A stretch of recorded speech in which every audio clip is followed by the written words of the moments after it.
Hello students, this is second lecture on chapter magnetic effect of electric current.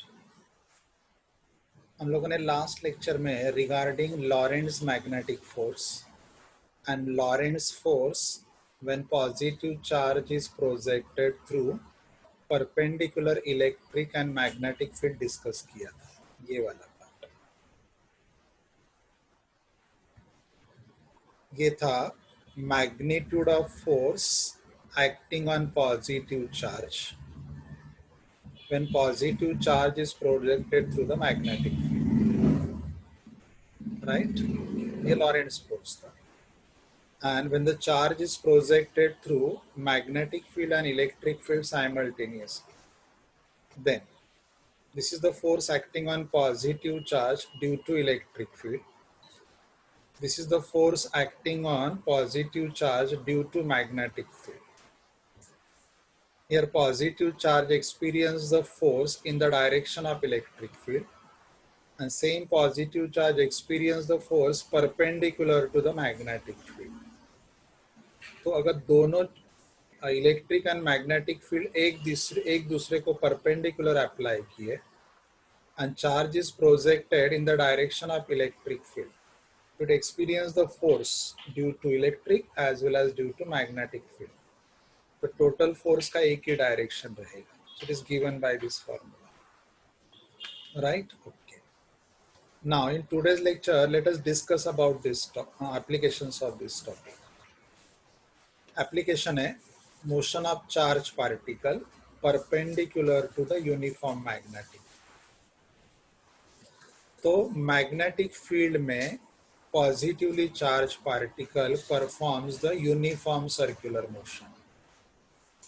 So circular motion with the constant angular speed is called uniform circular motion. For that uniform circular motion, we can define the period and frequency. तो हमें period and frequency का formula derive करना है. That frequency is also called as cyclotron frequency. और उसके बाद में हम लोग एक डिवाइस पढ़ेंगे साइक्लोट्रॉन, एक एप्लीकेशन. तो डायग्राम में देखो, ऑल क्रॉस आर शोन. ये जो सब क्रॉस है, they represent uniform magnetic field, because all the cross are what parallel and all the cross are what matrix form में है. So they represent uniform magnetic field which is normally inward. This field is what perpendicular to the plane of paper and inward है. ये positive charge है. This positive charge Q is projected with velocity V in the plane of paper. तो velocity with which positive charge is projected and the magnetic field normally inward, ये दोनों एक दूसरे को perpendicular हो. So understood है that positive charge will experience the Lorentz magnetic force. And according to Fleming left-hand rule of force कैसे रहेगा? Perpendicular to the magnetic field and perpendicular to the velocity. अभी आप इस डायग्राम पे Fleming left-hand rule use करो. Outstretch the first three fingers of left hand. Index finger perpendicular to the plane of paper दिखाओ. Index finger perpendicular to the plane of paper दिखा, तो ये magnetic field represent करेगा. Middle finger direction of velocity की तरफ दिखा, तो ये motion of positive charge represent करेगा. तो जो ये रहेगा thumb outstretch, you will come to know the thumb is directed towards the centre of circular path. Directed towards the centre of circular path रहेगा.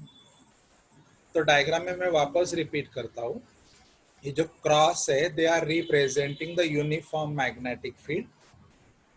That magnetic field is normally inward. Positive charge है, charge is projected perpendicular to this magnetic field. So that positive charge perpendicular to the magnetic field projected perpendicular experience the force. This force is perpendicular to velocity vector as well as field vector, जो हम लोगों ने last lecture में discuss किया था. तो यहाँ force vector और वेलोसिटी वेक्टर एक दूसरे को परपेंडिकुलर आ गए, तो दो वेक्टर एक दूसरे को परपेंडिकुलर, ये सिचुएशन जो रहता है ये सर्कुलर मोशन में रहता है। तो मैंने आपको ऑलरेडी बोला कि फ्लेमिंग लेफ्ट हैंड रूल अगर मुझे यूज करना है तो लेफ्ट हैंड के फिंगर आउट स्ट्रेच करो, index finger perpendicular to the plane of screen दिखाओ तो अंदर जा रहा है, मिडल फिंगर को डायरेक्शन ऑफ वेलोसिटी दिखाओ तो थंब आपको दिखेगा, यहाँ पे देखो ये मिडल फिंगर है, यहाँ पे इंडेक्स फिंगर अंदर गया परपेंडिकुलर टू द पेपर, तो ये है thumb. So thumb gives you the direction of force acting. तो यहाँ ये पॉजिटिव चार्ज क्या करेगा, will perform uniform circular motion. अगर ये यूनिफॉर्म सर्कुलर मोशन परफॉर्म करेगा तो this force acting on the positively charge particle is directed towards the centre of circular path, so it must be considered as the centripetal force, right. तो हम लोग यहाँ clear conclusion draw कर सकते हैं कि whenever positive charge is projected perpendicular to the magnetic field, it experiences the maximum Lorentz force F is equal to QVB, क्योंकि sin 90 degree 1 हो जाएगा, and that charge in magnetic field performs a uniform circular motion. So for that uniform circular motion to maintain, जो centripetal force लगेगा, that must be provided by maximum Lorentz force. तो यही ये topic है। अभी से मैं आपको यहाँ से कंटेंट से पढ़ के दिखाता हूँ। डायग्राम में देखो, B is the magnetic field जो normally inward है, F is the centripetal force जो मैंने अभी बोला, V is the velocity tangent to the circular path, R is the radius of circle.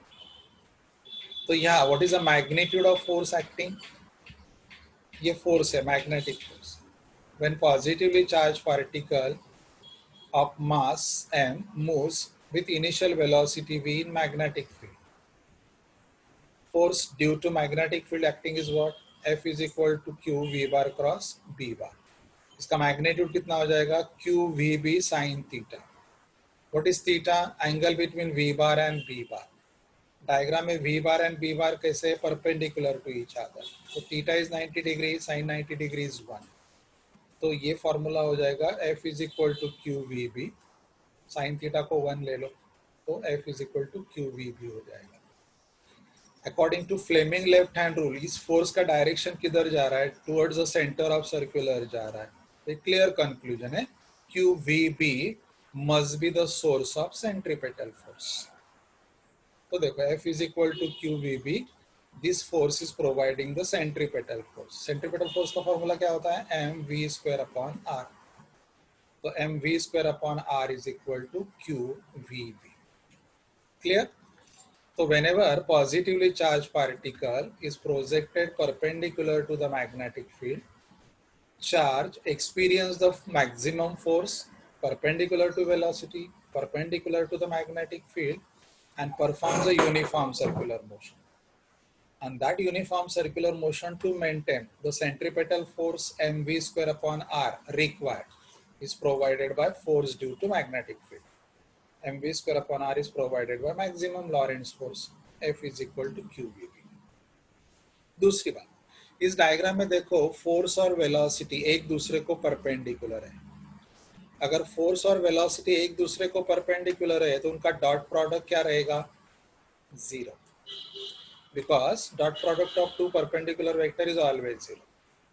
तो फोर्स और वेलोसिटी अगर परपेंडिकुलर है, the dot product is 0, but what is the dot product of force and velocity? Is the power, because power is dot product of force and velocity, but power is also what? Work upon time.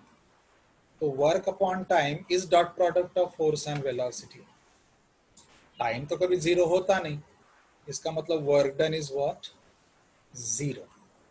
तो यहाँ clear conclusion draw करो, whenever positively charge particle is projected perpendicular to the magnetic field, performs uniform circular motion, and what is the maximum Lorentz force there?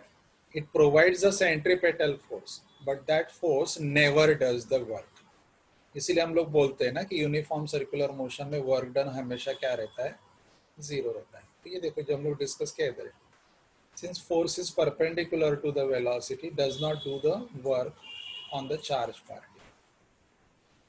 तो यहाँ पे magnetic field में अगर आपने charge ऐसे प्रोजेक्ट किया तो चार्ज का स्पीड भी नहीं बढ़ता है, वेलोसिटी बदलता है क्योंकि डायरेक्शन बदलते रहता है, ना स्पीड बढ़ता है ना काइनेटिक एनर्जी बढ़ता है।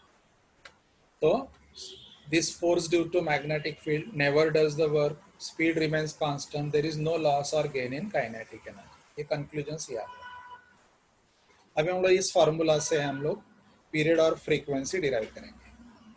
तो ये मैक्सिमम लॉरेंट्ज फोर्स है क्योंकि वेलोसिटी और फील्ड में कितना एंगल है डायग्राम में, 90 degree, mv square upon r। तो हियर r के लिए राइट हैंड साइड लिखो, v का पावर रिड्यूस हो गया, तो r is equal to mv by qb।